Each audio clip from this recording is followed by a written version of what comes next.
সিলেটের জেলা প্রশাসকের অপসারণ, সকল পাথর কোয়ারি খুলে দেওয়া ও শ্রমিক হয়রানি বন্ধের দাবিতে ডাকা অনির্দিষ্টকালের পরিবহন ধর্মঘট সাময়িক স্থগিত করা হয়েছে।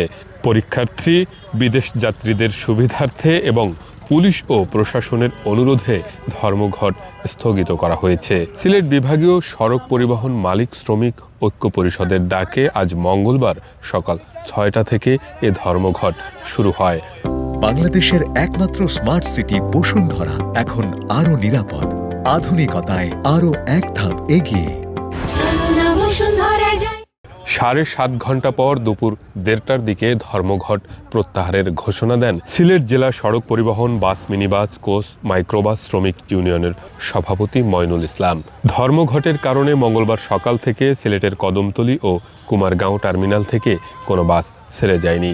অনেক যাত্রী টার্মিনালে গিয়ে ভিড় করেন বাস কাউন্টারগুলোতে, কিন্তু বাস না পেয়ে হতাশ হয়ে তাদের ফিরে আসতে হয়।